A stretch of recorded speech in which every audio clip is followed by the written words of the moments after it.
da Associação Velha de Goiás, Faculdade de Medicina do UFG, Comissão Estadual de Assistência Médica de Goiás. O mês de setembro remete a vários itens, um deles é a segurança do paciente, cada vez mais preocupante, tanto para a classe médica quanto para a população em geral. E aqui, para fim, recebendo, então, hoje, o doutor Haroldo Maciel Carneiro, que é médico anestesista e presidente da Cooperativa de Anestesia de Goiás, Copanest. Também o doutor Leonardo Brandão, médico anestesiologista e presidente da Sociedade Goiana de Anestesiologia, SAEGO. E a doutora Michele Jaime, que é enfermeira e faz gestão de qualidade e segurança do paciente, SONISAS. E também o doutor Marciano Nóbrega, que é médico anestesista e que vai estar conosco falando sobre esse tema. Vou passar a palavra, então, ao doutor Haroldo Maciel para coordenar a sequência e que tenha, portanto, que possa, essas lives todas são de grande interesse, tanto no momento da apresentação, quanto no pós-evento. Essas lives todas ficam penduradas aí no site da MG, da Faculdade de Medicina e no YouTube da MG. Portanto, tem um acesso com referência aí de longos meses, importância tanto para a classe médica como para a população goiana e brasileira. Doutor, por favor, fique à vontade. Muito bom dia, obrigado, doutor Valdemar. Inicialmente, agradecê-lo a oportunidade de participar desse evento, cumprimentar meus colegas de mesa, doutora Michele, doutor Marciano, doutor Leonardo Brandão, e aqueles que estão nos assistindo nessa manhã de domingo, né? A primeira manhã após um dia de chuva, depois de quase 6 meses de estiagem. Então, é uma manhã realmente mais agradável do que nós estávamos tendo. Esse tema é um tema extremamente importante, um tema extremamente atual, muito oportuno a gente tratar disso no mês de setembro, que é o mês que o doutor Valdemar dedicado à segurança do paciente. E coincidência ou não, nessa semana a Sociedade Brasileira de Anestesiologia publicou um livro chamado Segurança e Qualidade do Paciente em Anestesia. Então é um tema que realmente a gente tem discutido com muita intensidade, tanto a nível de sociedade como a nível de CREMEGO, Conselho Federal de Medicina. Então realmente muito atual. Para aqueles que nos ouvem, hoje a gente vai ter um formato, inicialmente nós vamos ter uma apresentação da doutora Michele, de aproximadamente entre 20 a 30 minutos, ela vai ficar à vontade para fazer essa apresentação, e após a apresentação a gente tem as discussões referentes ao tema. Então, para a gente já começar, sem perder tempo, doutora Michele, por favor, fique à vontade. Bom dia, primeiro eu gostaria de agradecer a oportunidade, muito grata, estar aqui presente com esse time de peso, para mim é um excelente momento, agradeço muito. Bom, eu acho que a gente já pode começar, Vamos falar um pouco de segurança do paciente. Eu vou trazer um pouco do cenário macro e depois nós vamos entrar mais num assunto focado na cirurgia segura, principalmente na anestesia. Estamos falando de segurança do paciente. Vamos lá, vamos começar. Pode passar? Bom, isso é só um breve relato meu, Sou enfermeira de formação, tá? Tenho 19 anos já de formação. Destes 19 anos, eu estou há 9 anos trabalhando com a gestão de qualidade e segurança do paciente. É um tema que me encanta bastante, eu gosto muito, Faço o máximo que posso aí para poder estar me atualizando e trabalhando para poder melhorar a qualidade na assistência prestada onde eu estiver junto com os pacientes. Pode passar. Então, vamos lá. De acordo com a Organização Mundial de Saúde, em um documento publicado em 2009, o conceito de segurança de pacientes se refere à redução do risco de danos desnecessários. Eu gosto muito de começar falando sobre isso, porque geralmente a gente tem uma percepção de falar de segurança do paciente não existir falhas. E isso não é possível, Nós somos seres humanos, em algum momento nós vamos falhar.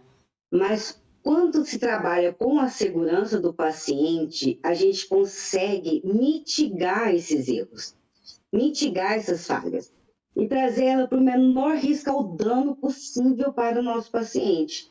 Então, geralmente, a gente pode ter, sim, essa falha, mas eu identifico ela num NERMIS, eu identifico ela numa circunstância de risco, eu identifico ela ainda num evento que não causou dano. Então, eu já tenho aí um trabalho que vai evitar que esse paciente evolua ou que nós tenhamos erros que evoluam para um dano moderado, grave ou catastrófico.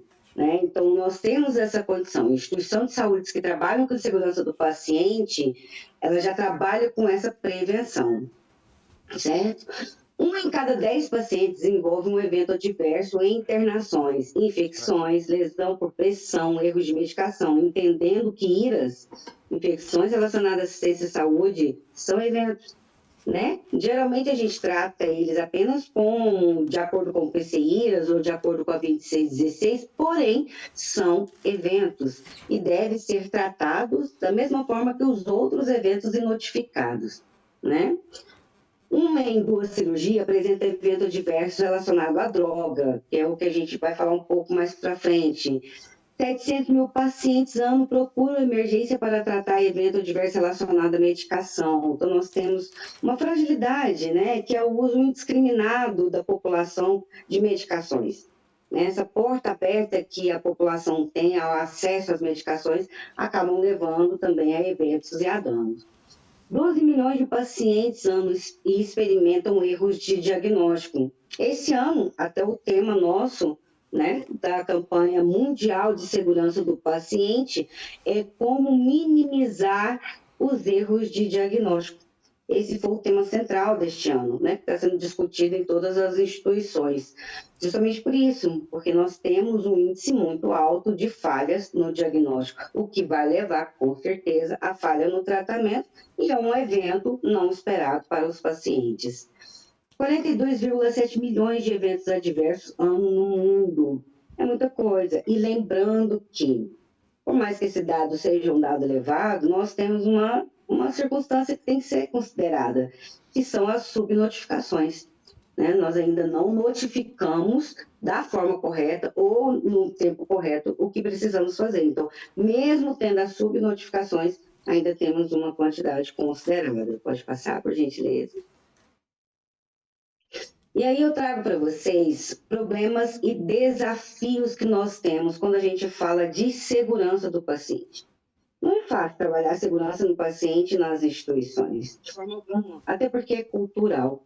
E tudo que é cultural tem um tempo a ser assimilado e tem um tempo a ser trabalhado. Então, tudo isso leva com uma demora, às vezes, até na resposta que a gente precisa quando o paciente está precisando na sua qualidade da assistência.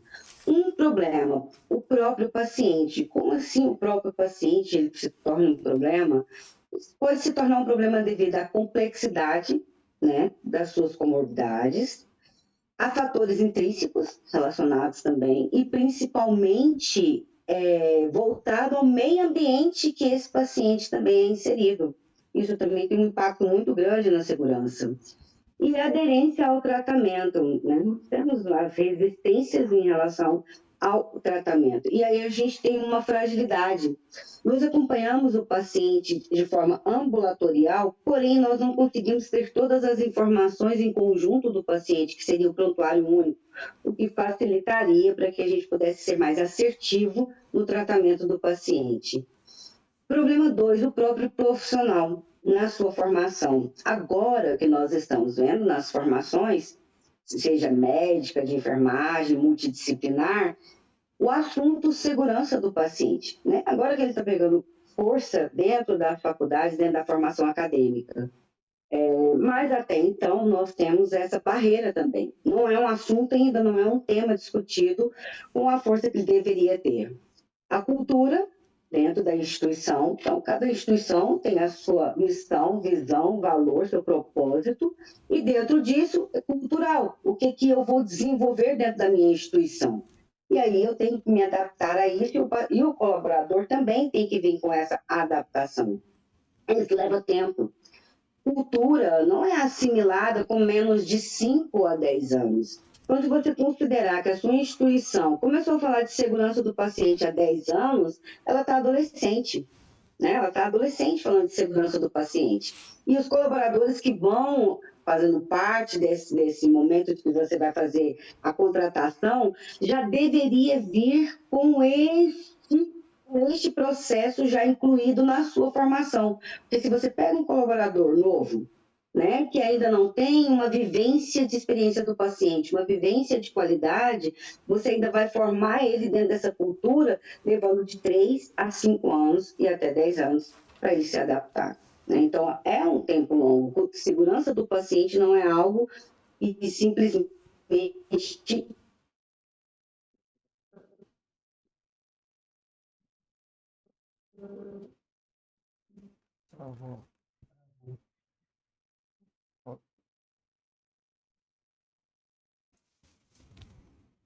de saúde. Então, a alta governança ela é extremamente importante para a segurança. De trabalhar com segurança do paciente, nós do nível operacional e nós do nível tático, nós não vamos conseguir fazer as entregas que precisa. Então, tudo começa na autogovernança. Né? Tudo tem que fazer parte do planejamento estratégico da instituição, tem que ser o foco maior. E dentro do planejamento estratégico da instituição, tem que fazer parte do propósito. A principal entrega é a segurança do paciente, a experiência do paciente. Né? Aí sim, a gente consegue ter diferença na hora que a gente vai falar de execução de processo. E o próprio sistema, a cultura nacional, o modelo de remuneração, as políticas regulatórias. Então, o próprio sistema também, ele é um desafio para nós. Pode passar. E quais são as soluções e estratégias, já que nós tivemos esses desafios, né? Nós temos esses desafios, né? Então, a gente começa falando da segurança do paciente, a gente tem 3 eras importantes a serem discutidas. A primeira era, que foi quando a gente começou a falar de segurança, a ciência, as descobertas e a confiança na equipe de saúde. Então, quando começamos a falar sobre segurança do paciente, iniciamos, né? E aqui no Brasil, em 2009, 2010, a gente tinha uma segurança daquelas informações vindas da Organização Mundial de Saúde, né, do Ministério da Saúde, da própria Anvisa, dos protocolos das 6 metas internacionais. Então, isso ganhou força e a gente começou a trabalhar e sensibilizar e ter boas respostas.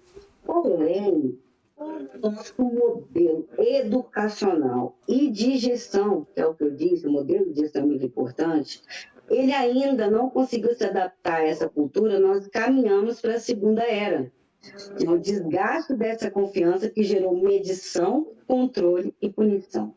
Se a gente for observar, em algumas instituições, ainda é usado os eventos adversos ou as falhas como meio de punir o colaborador, como meio de advertir o colaborador e também como meio de controle. Então, foram criados, além do que o Ministério da Saúde, a Organização Mundial de Saúde vem falando, a gente criou controles internos para acompanhar e monitorar as ações dos nossos colaboradores. E quando a gente identifica uma fragilidade, de certa forma, a gente acaba punindo os nossos colaboradores. E com isso, nós, de uma certa forma, perdemos a confiança. E se a gente for observar, a gente teve uma desaceleração, principalmente pelo período da pandemia, relacionada às notificações, às tratativas e à credibilidade. Se o colaborador não acredita que aquilo que ele está notificando vai ser tratado para o bem do paciente e não vai ser usado como uma ferramenta contra ele, ele não vai mais notificar. O som tá ligado, né? Ele não vai mais se importar em tratar a cultura da instituição aos protocolos da instituição. Porque para ele, se não houver a cultura justa, ele não ser tratado, né, como uma segunda vítima devidamente deve ser tratada, ele não vai mais querer fazer parte deste processo. E isso é muito sério. E se a gente for observar, essa é a nossa realidade atual. A gente está vivendo na segunda era. Para onde nós temos que caminhar? Nós temos que trabalhar para a terceira era, que é a era moral. A que acredita que os relacionamentos serão base sobre qualquer próxima a era de cuidado em saúde constituída. O que é isso? Se eu não tiver um relacionamento de confiança com o meu colaborador, eu não vou ter segurança do paciente. Se não tiver uma relação de segurança com o nosso colaborador, nós não vamos falar de qualidade na assistência. E não vamos falar de experiência do paciente. Porque se o nosso colaborador ele não se sentir incluído, colaborativo, e se sentir participante e seguro dentro da instituição, nós não vamos ter como falar de segurança do paciente. Eu posso ter todos os protocolos instituídos, eu posso ter todos os protocolos monitorados, eu posso ter a RDC cumprida, eu posso ter o plano de segurança do paciente auditado pela vigilância sanitária, mas eu não vou ter a adesão adequada. Porque falar de segurança do paciente não é só notificar, é entender o erro, tratar o erro, melhorar com ações e acompanhar os resultados. Né? Então, tem toda uma cadeia para a gente trabalhar com o nosso colaborador. E, para isso, ele precisa se sentir seguro. Pode passar, por gentileza. E o papel do líder, então, ainda como estratégias, né, de soluções para aqueles nossos desafios, a gente entra com o papel do líder para a cultura de segurança. Existe uma pesquisa da Gallup que fala que 70% do engajamento dos nossos colaboradores estão na mão das lideranças. Então, cabe o líder, né, trazer essa confiança de processo para a sua equipe. Então, nós precisamos que o líder seja engajado. Quando a gente fala de líder, a gente não está falando de cargo. Quando a gente fala de líder, a gente fala das pessoas que estão à frente do cuidado.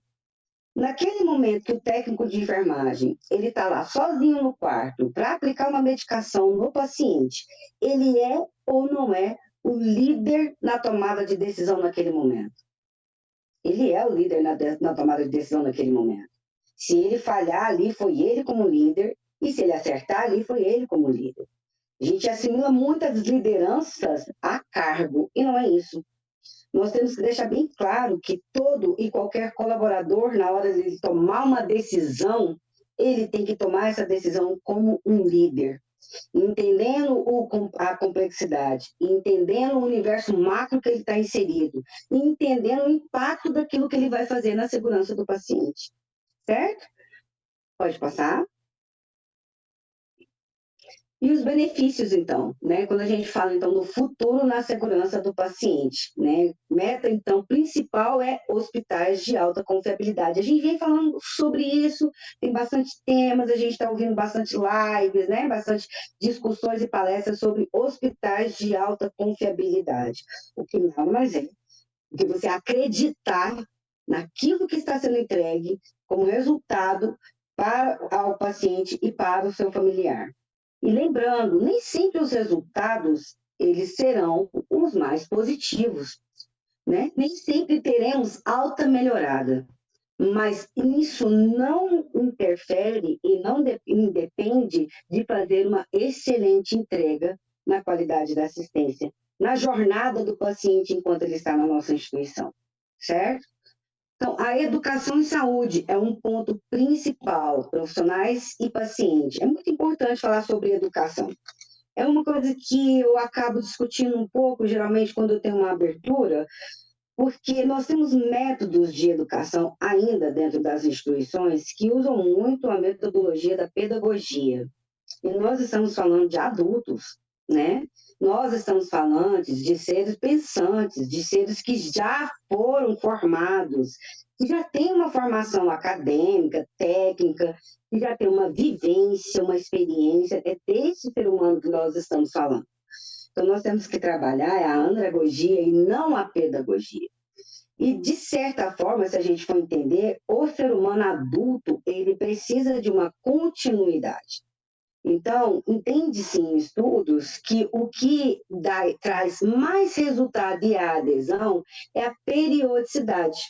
No mínimo de 3 em 3 meses ou uma vez no semestre, você tem que falar do assunto que é mais importante, abordagens que são mais importantes, mediante o cenário que você está vivenciando. Então, seja pelo índice de notificações, seja pela prevalência das notificações, seja pelo resultado que ainda não está de acordo com o esperado pela alta governança da instituição, mas o método ele tem que trazer uma periodicidade. E ele tem que trazer uma realidade daquilo que está sendo discutido. Tudo bem você fazer um evento pedagógico, fazer um evento, né, lúdico na sua instituição, que é isso, não estou dizendo que isso seja um problema, de forma alguma. Mas temos que trabalhar com prática baseada em evidência. Temos que trazer dados realísticos para nossos colaboradores. Eles têm que entender o impacto de não higienizar as mãos de forma correta. Eles têm que entender o impacto de não aplicar o checklist de cirurgia segura. Né? Eles têm que visualizar isso na prática, no mundo, que o mundo vem falando sobre isso. Onde erramos mais nessas etapas? Então, tem que ser algo que seja mais palpável. Mais uma vez, uma prática baseada em evidência para falar em educação e saúde em instituições. O protagonismo da equipe de qualidade e segurança do paciente. Isso é muito importante. Uma instituição que entende que o escritório de qualidade e segurança do paciente ele precisa estar junto com um centro de apoio para qualquer setor da instituição e não só ligado à assistência. Uma instituição de alta governança que entende isso, temos melhores resultados. E, geralmente, quando esse escritório, né, de qualidade e segurança do paciente ele é ligado à alta governança da instituição, ele tem uma maior autonomia em tomadas de decisão, geralmente nós temos melhores resultados também. Então, fazer com que eles sejam esse protagonista na instituição faz uma grande diferença, entendendo que não é um setor que define diretrizes, é um setor de apoio, é um setor que monitora, é um setor que audita, é um setor que acompanha os protocolos, as legislações e os métodos internos de trabalho da instituição, porém, apoio e não definição de estratégias, tá? Tecnologia da informação ajuda muito, né? Informatizar, sistematizar, automatizar o máximo que a gente puder dentro das instituições, nós temos bem menos possibilidade de errar.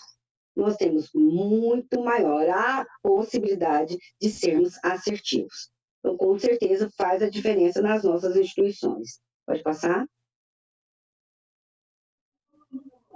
Pode passar? Obrigada. Aqui é um caso de sucesso, eu estou trazendo para vocês da nossa instituição, do Hospital do Coração Aneissácia. Eu tomei a liberdade para trazer aqui para vocês dados estatísticos que nós tivemos. Temos desafios? Temos. Eu vou até falar qual é o nosso desafio maior. Mas, exemplo, em 2020, né, nós sofremos com a pandemia, tivemos uma situação bem complexa de 2020 para 2021 e tivemos um impacto nesse trabalho também. Em 2020, a gente entendeu ali que as notificações eram importantes, porém, como a gravidade da situação estava tão complexa, os nossos colaboradores, os profissionais de saúde, eles não se atentavam mais para essas notificações. Nós tivemos uma queda a gente ficou numa média de 40, 50 notificações mês. A gente não conseguia progredir com isso.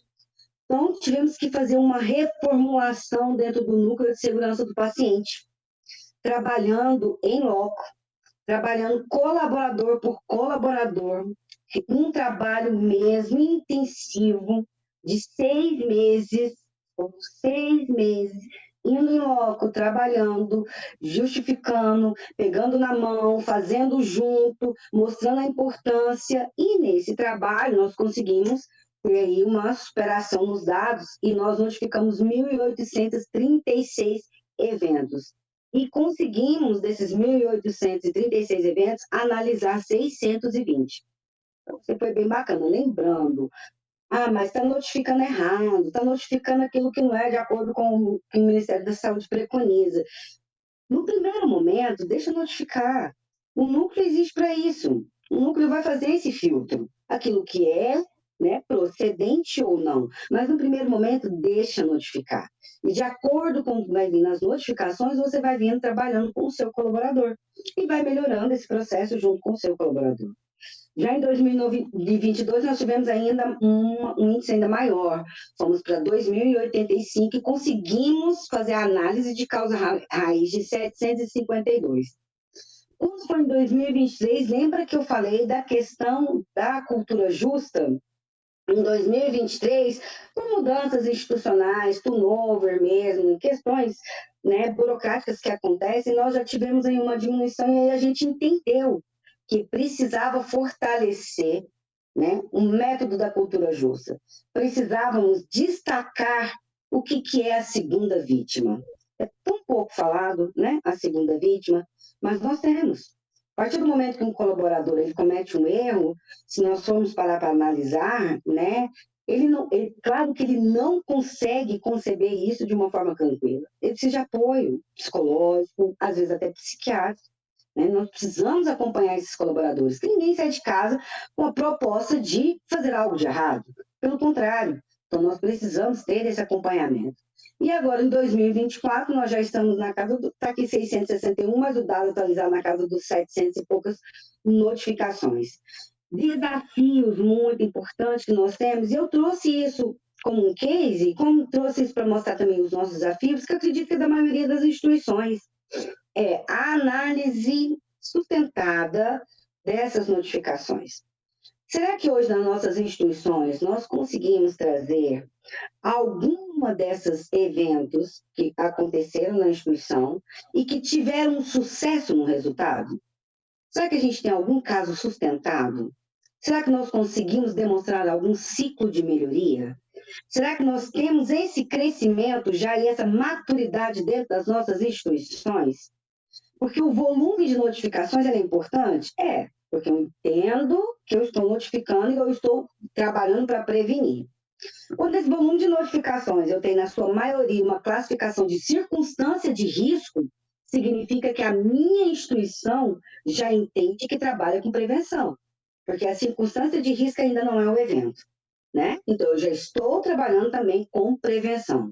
Mas quando eu entendo que eu preciso fazer uma análise bem contextualizada, usando ferramentas de investigação, trazendo também depois um plano de ação, monitorando esse plano de ação e depois evidenciando se o resultado esperado era o que nós estávamos aguardando e se esse resultado passou a ser sustentado, o que é isso?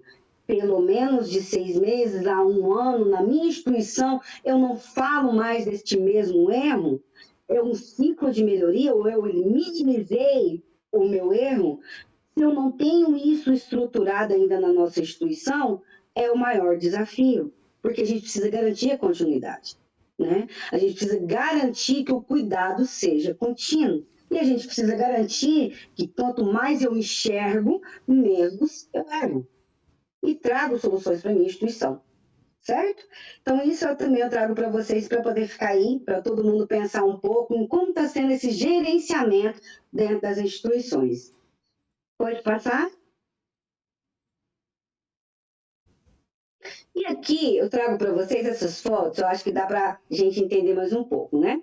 Esse aqui é um trabalho de reconhecimento. O que é esse trabalho de reconhecimento? O que eu entendi? Né? O que a gente entende? Que, por mais que a gente pontua, exemplo, na minha instituição eu tive 2,5% de lesão por pressão notificada neste mês de agosto. Isso é um exemplo, certo? Aí eu te pergunto, e qual foi a efetividade? Como assim, Michele, a efetividade? A efetividade. Se você teve 2,5% de evento, qual foi a efetividade? Onde acertamos? E aí você vai lá para a escala de Braden e vê quantos riscos foram identificados, e desses riscos identificados, você teve mais de 90% de assertividade. E isso hoje não é discutido nas instituições. O que é discutido nas instituições? O 2,5% do evento. Mas não é mostrado o 90% da assertividade. O que é isso? Eu também acerto. Eu também consigo mitigar. Na sua assistência técnico de enfermagem, tá bacana, você tá conseguindo melhorar, certo? E a gente não demonstra isso. A gente se apega no total dos eventos, né? E com isso a gente começou a trabalhar lá no Anis justamente isso, esse reconhecimento, né? Então aqui a gente tem a equipe das copeiras, a gente tem a equipe aqui da farmácia, aqui a gente tem a equipe das UTIs. Cada mês a gente reconhece uma equipe que mais notifica e que tem melhoria de entrega nos seus resultados. Isso é importante, as pessoas precisam saber que elas também acertam. Porque se ficam só esse feedback, esse retorno de nós tivemos 3 lesões de pressão, nós tivemos 2 infecções, mas e o bando? Eu acertei quanto no bando? Eu acertei 90% do meu bando, certo? Eu tive 80% de adesão e higienização das mãos. Então, temos que falar das coisas boas, das conquistas, daquilo que também entregamos como resultado positivo para a nossa instituição. Então, era praticamente isso que eu tinha para trazer para vocês. Certo? Se vocês tiverem alguma dúvida, quiserem fazer alguma pergunta, estou à disposição. Vamos trazer para a mesa agora, né? Todos os nossos convidados. Vamos lá? Já liguei. Legal. Obrigado, doutora. Excelente apresentação. Realmente muito ampla, muito abrangente e mostra que realmente esse cuidado para o sucesso da jornada do paciente é um cuidado multidisciplinar, né? Que não está única e exclusivamente relacionado com um ato em si, mas com todo o processo, toda a jornada do paciente ou do nosso paciente ao longo, desde o momento que ele adentra a instituição até aquele momento que ele retorna para o seu convívio social. Eu gostaria de passar a palavra agora para o doutor Marciano para suas considerações com relação à apresentação, alguma dúvida, algum comentário?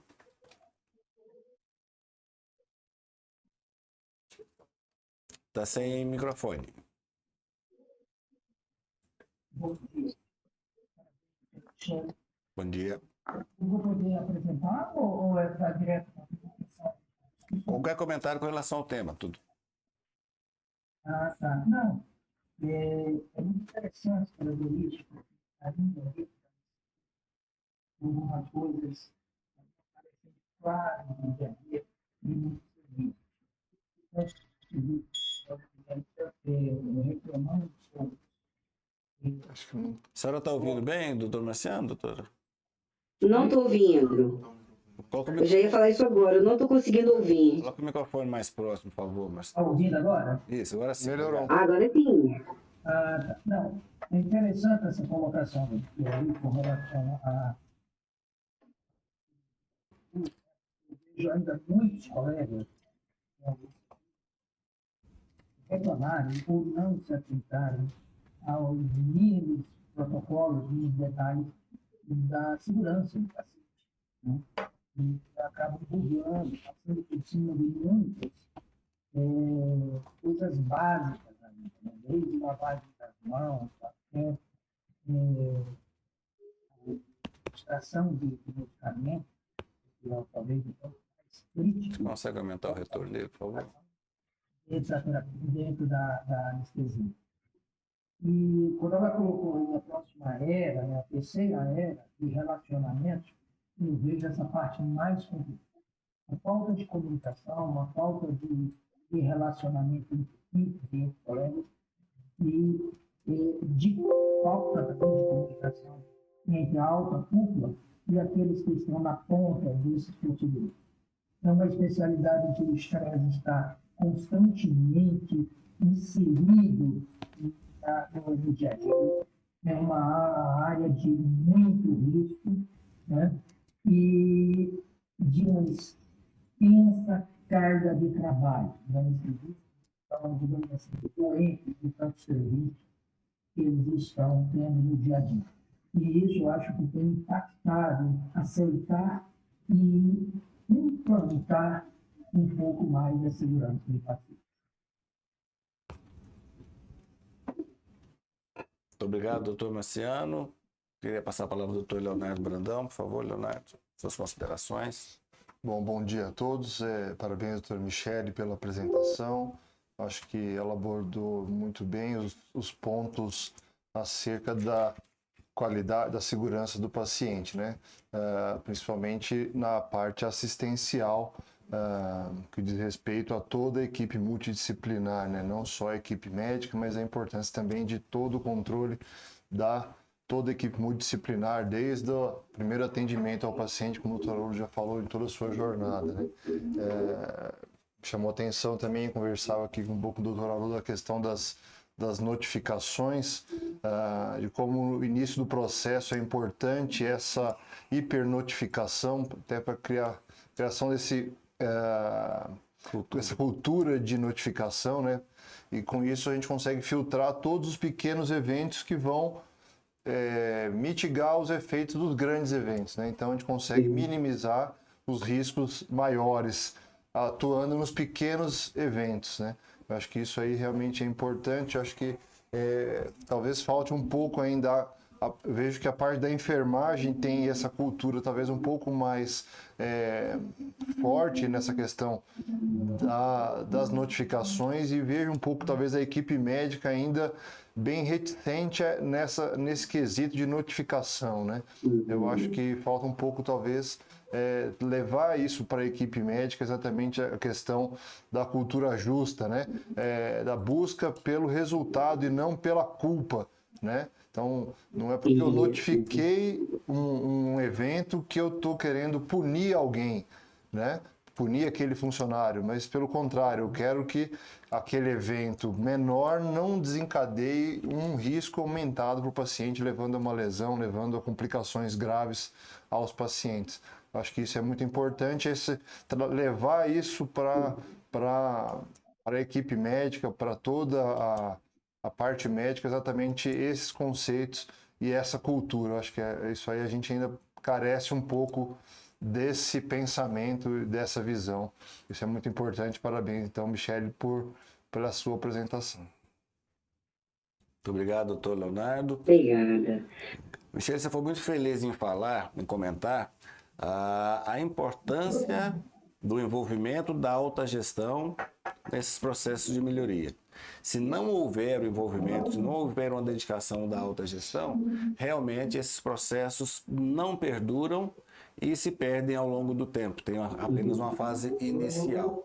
E até mesmo na implantação da cultura, essa cultura que você falou com relação à cultura do erro, ela é extremamente importante. Eu tenho repetido, quando tenho a oportunidade de fazê-lo, que o erro pode ser avaliado como uma possibilidade de melhoria, quer seja do colaborador, quer seja do colaborador que está pontuando a necessidade de um treinamento, de uma atenção para um determinado assunto, ou até mesmo para uma fragilidade de processo dentro da instituição.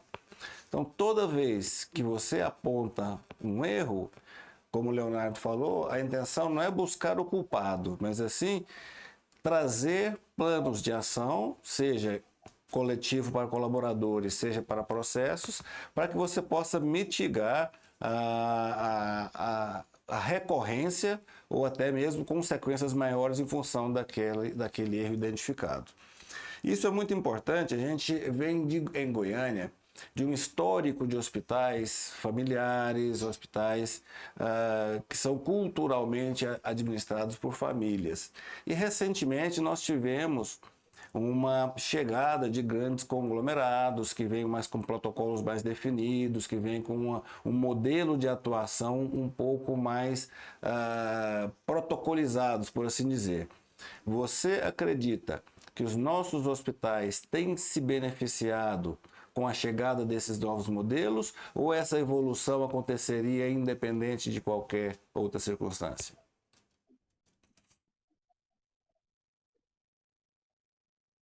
Bom, acredito muito. Eu acho assim, de uma certa forma, movimentou, né? De uma certa forma, a entrada de novos players fez um movimento aqui na nossa região.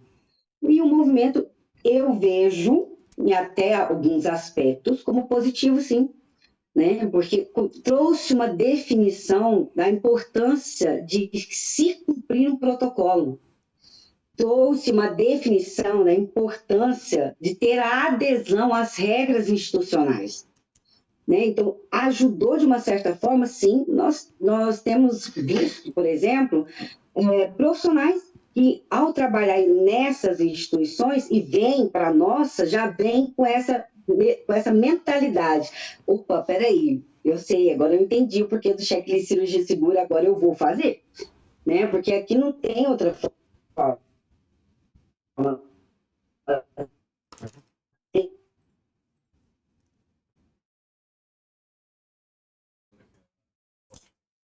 Sua internet está travando um pouquinho, doutora.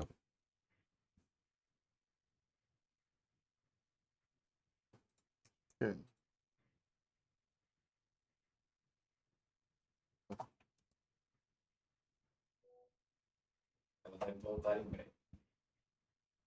Onde é que tá? A câmera tá indo na gente? Tá.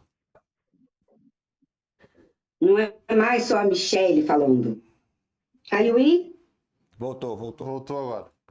então, aí não é mais só o escritório ali falando, não é mais só a profissional Michele falando, entende? Então, eu acho é a mesma coisa quando a gente recebe as visitas de certificações, as IACs nas nossas instituições. O modelo árvore de Natal todo mundo já sabe que é, não tem jeito, a gente ainda vive nesse modelo. Mas que ajuda, ajuda. A gente fica pelo menos numa maré de 3 meses, 6 meses, assim, andando super bem, né? Porque o avaliador veio, falou e reforçou tudo aquilo que você vem tentando trabalhar com a sua equipe já há um tempo. E eu falo, opa, tá, agora eu entendi, é isso mesmo, né? Então, sim. Tá ótimo. Você comentou que um dos grandes desafios nossos é com relação aos nossos pacientes.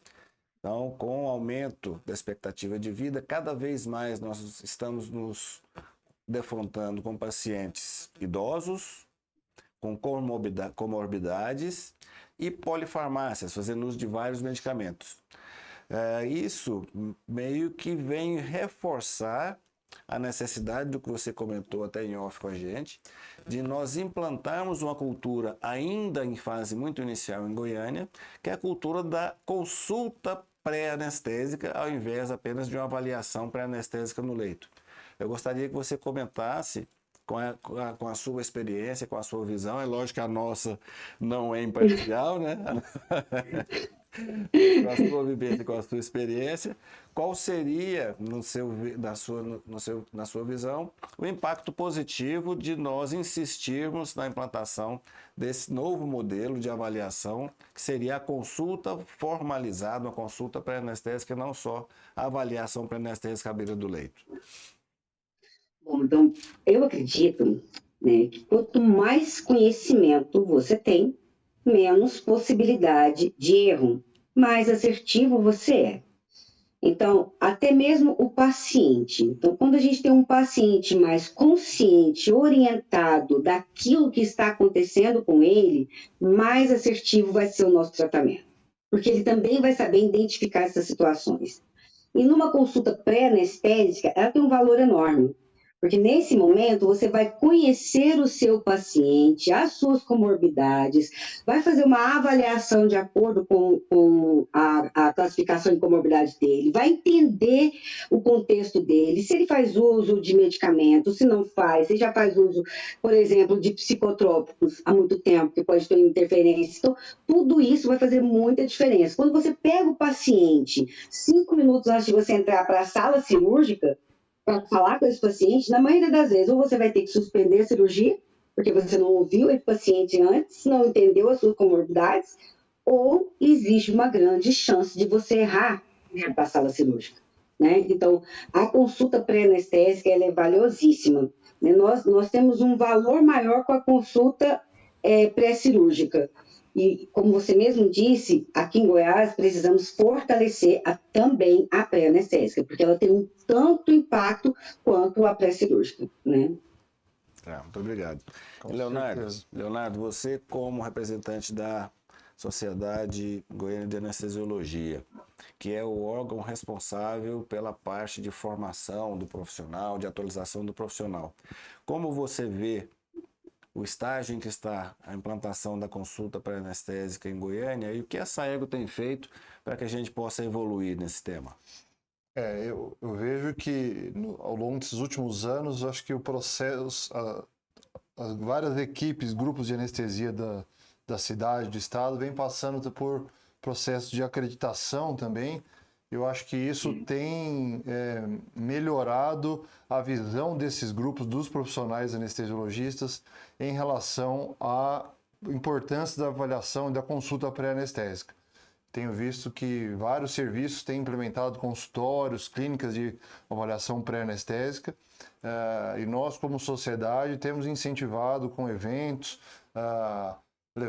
trazendo sempre essa importância para o anestesiologista, para que ele possa promover a avaliação, a consulta pré-anestésica prévia e, com isso, trazer mais segurança e mais qualidade ao ato anestésico como um todo. Acho que é muito importante essa vivência, essa cuidado que os colegas anestesiologistas devem ter em relação ao paciente. O que a gente tem ouvido muito falar, mesmo a SBA tem propagado muito, que a anestesiologia hoje não é mais única e simplesmente um ato intraoperatório. Então, nós temos uma atuação antes do procedimento, durante o procedimento e no pós-operatório imediato. Seria uma medicina perioperatória. Eu gostaria de ouvir do Dr. Marciano qual é a visão dele a respeito desse tema e como é que ele vê o estágio que nós estamos em Goiânia com relação a esse acompanhamento pré, intra e pós-operatório dos pacientes que foram submetidos a anestesias pelos nossos profissionais, pelos anestesiologistas. Boa pergunta.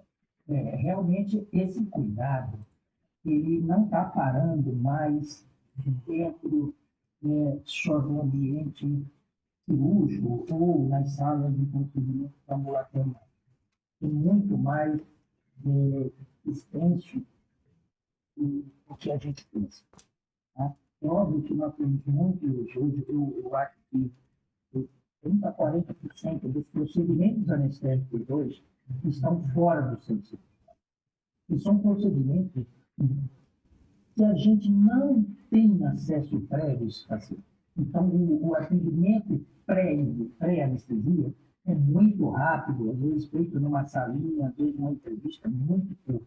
E esse talvez seja o maior gargalo que nós temos ainda da cultura de segurança. Fazer exames de consultório dentário, fazer exames de clínica de radiologia, nos quais a gente não tem acesso prévio ao paciente. E aí é uma falha muito grande do sistema relacionado à segurança do paciente. É um estudo aí, dois, já relacionado à segurança e na transição do processo. E a cada uma transição do processo, aumenta em 8% a mortalidade dos pacientes em anestesia. Então, cada vez que você faz uma transição dessa, é um problema. E é muito comum a transição entre os anestesistas, dos anestesistas para o intensivista, dos anestesistas para as salas de recuperação. E não há uma comunicação adequada, não há uma passagem adequada do que foi realizado, não há um boletim, não há uma boa comunicação. E isso impacta também no engajamento dos familiares desses processos. Cada vez mais nós vamos ter pacientes e familiares juntos. Se observa no ambiente de terapia intensiva, pediátrica, a família está lá, a mãe está lá, o pai está lá. Então, logo, nós vamos ter esses familiares juntos. Hoje, por exemplo, lá na ECAD, nós fazemos a indução anestésica com o familiar dentro da sala das crianças. Tá?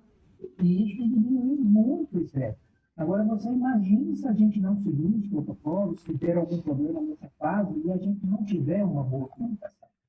Então, isso está aumentando a área em que o anestesiologista vai ter que se preocupar. Vai ter que se preocupar e vai ter que atuar. E tem que melhorar essa comunicação, tem que melhorar o engajamento dos anestesiologistas no processo de segurança. Não é só dentro da sala.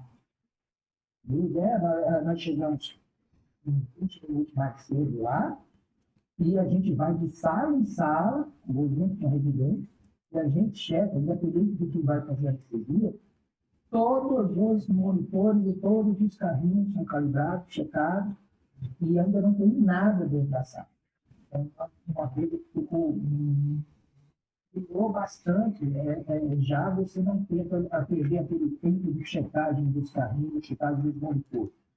Logo depois entra a enfermagem. Então, ela vai, aí nós fazemos a checagem de todos os equipamentos de vias aéreas.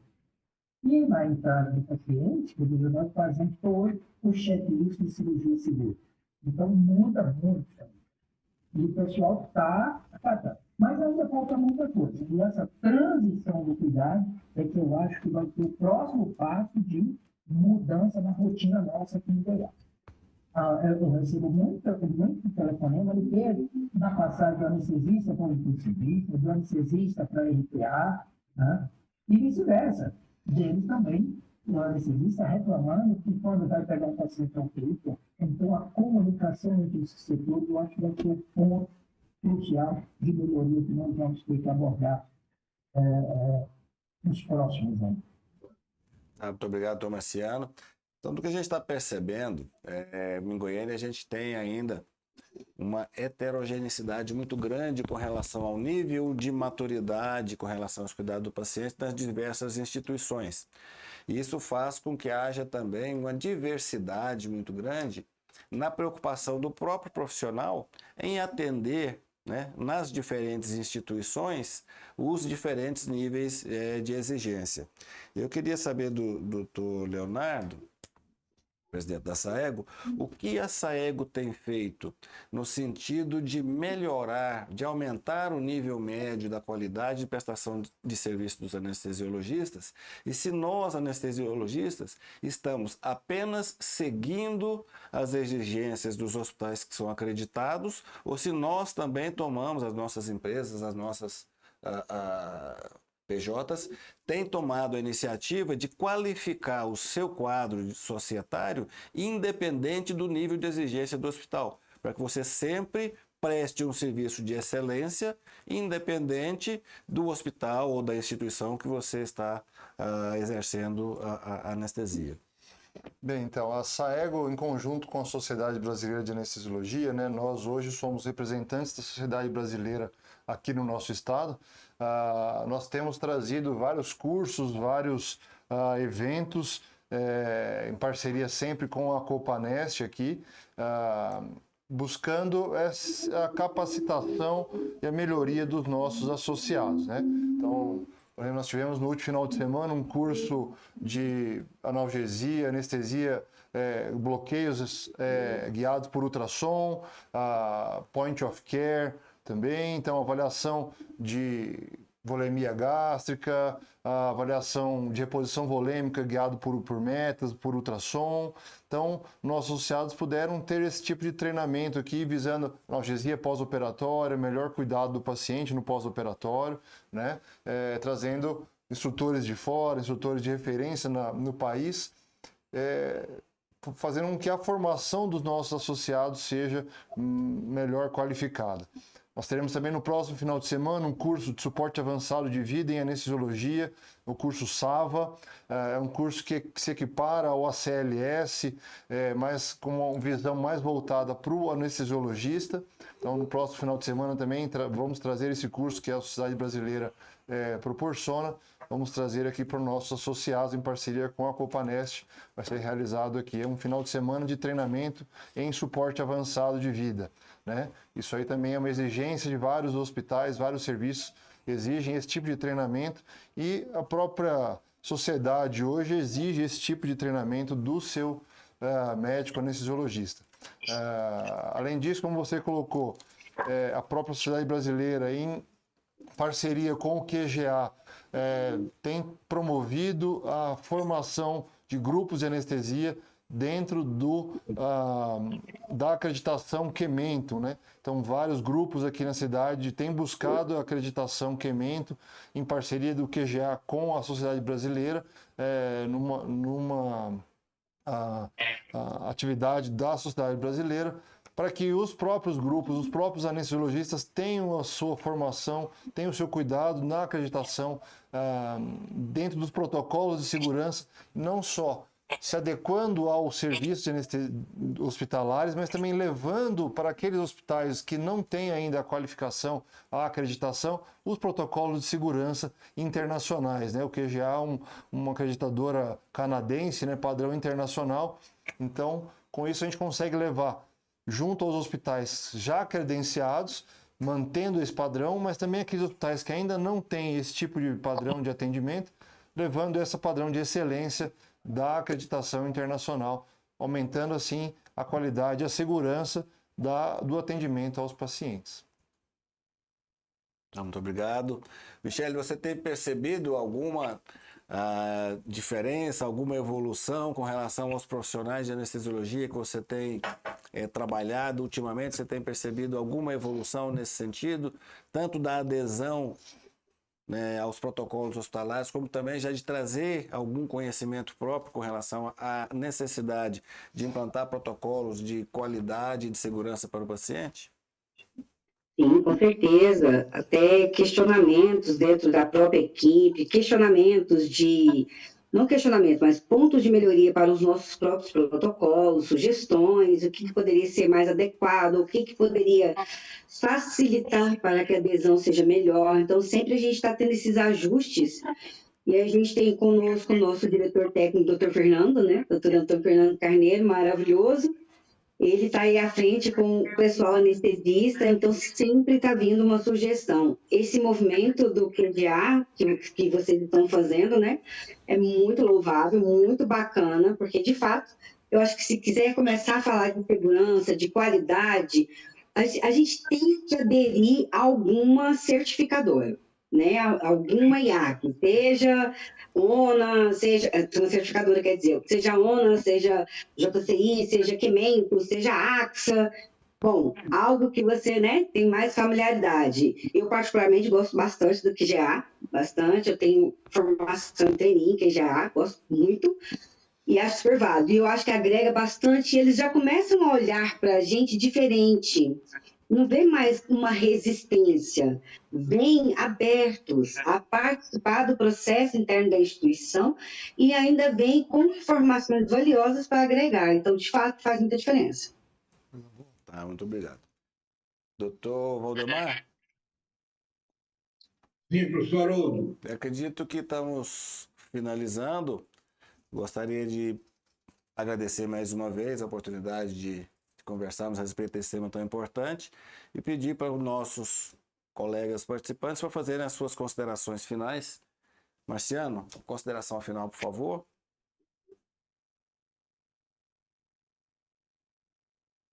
Pode falar, doutor Voltar. Professor? Está com som, agora sim. Não, eu estou aqui como assistente, só aprendendo com vocês todos e ver que sou cirurgião, opero todos os dias, e esse tema é de grande valor, né? Importância de toda a equipe envolvida, e acaba que, nesse momento, é uma quebra de paradigmas, porque a formação de 20, 30 anos atrás, 40 anos atrás, esse tema era muito pouco discutido, muito pouco valioso. E daí os complicadores eram mais frequentes. É um tema muito amplo, muito pleno, muito aberto, né? Se a gente imaginar que vai do consultório do médico até pós-operatório, tudo é segurança do paciente. Mas o foco, sem dúvida, hoje é na área operatória, né? E os grandes hospitais que chegaram em Goiânia, mudaram a rotina de elas, essa segurança do paciente, realmente ela é importantíssima. Então, a equipe tem que estar muito bem alinhada, né? Tem que, do diretor do hospital ao guarda da recepção, tem que estar alinhado e desejoso disso, tudo isso. E a enfermagem tem uma importância muito grande aí, né? No caso onde a gente trabalha, quando a enfermeira dá o stop no início da cirurgia, que acho que é o ponto principal dessa discussão, tem que dar stop mesmo, tem que parar todo mundo, né? E parar todo mundo, o doente tem que responder por ele, o anestesista tem que responder todos os itens do doente, o cirurgião tem que responder pelo ato, antes de começar o ato, né? É importante a lateralidade, de que lado que vai operar, porque nós temos 2 rins, 2 pernas, 2 braços, 2 olhos, né? Aqui no erre o lado, parece elementar, mas tem descrições aí de descontrole nesse momento e às vezes opera o lado errado, né? E não é interessante para ninguém que acontecer isso, né? E é uma falta de protocolo e de checklist, né? Então precisa ser um checklist, às vezes até cansativo, mas importante, né? Eu vejo que o serviço que chega a ser, ao ver de alguns senhores, como exagero, tipo, a enfermeira de dentro da sala não sai da sala. A enfermeira do corredor é do corredor, né? Não é a mesma que faz as 2 missões. E quando ela fecha a porta e dá o stop, ninguém mais sai, ninguém mais entra, né? O doente está acordado ainda, não está sedado, está todo mundo acordado, todo mundo ciente, e cada um as perguntas e as especulações feitas a cada membro daquela sala, né? Valorizando o doente. Ele sai anestesiado quando está todo mundo pronto, com equipamento instrumental preparado para aquele fim, né? E aí o ponto forte, eu acho que nesse momento é a enfermeira da sala, porque ela tem que ter esse poder de parar, né? De parar, e tem que todo mundo submeter ao checklist, né? Todo mundo tem que ter humildade. O cirurgião, por vezes, não é tão humilde, precisa ter humildade de parar e seguir a orientação do checklist que é feito por ela, né? Eu vivo isso e valorizo muito isso. Acho que precisamos transformar, e já está caminhando para esse fim, por validação ou não do hospital. Acho que a colocação interessante da SAE com a Panet, no sentido de que tem que levar isso, tem que carregar isso com ele em qualquer hospital. Claro que os grandes hospitais fazem isso de maneira muito, muito clara, e os pequenos hospitais não têm isso como rotina, né? Então, precisa levar aos pequenos hospitais. Os cirurgiões que vivem nos grandes hospitais, nos pequenos, precisam levar os pequenos. O anestesista que circula na cidade, o modelo ainda é um modelo que o anestesista circula em vários hospitais, levar esse modelo para os hospitais outros menores, né? Porque é importante que nós façamos isso no paciente que tem uma qualidade, um controle econômico maior, é um paciente também de nível elementar, né? O SUS também, que merece toda a nossa consideração e nossa atenção, né? Era isso, quero brindar a todos vocês. Eu estava aqui acompanhando e aprendendo com vocês, né? É importante a avaliação institucional, como está aqui bem representada. Obrigado por tudo. Foi um domingo, um belo domingo de sol ainda, com chuva chegando mais. E aprendizado a todos nós vai ficar pendurado aí para que a gente possa acessar posteriormente e aprender tudo isso. Muito obrigado. Bom dia a vocês. Um forte abraço. Bom dia, muito obrigado. Sim.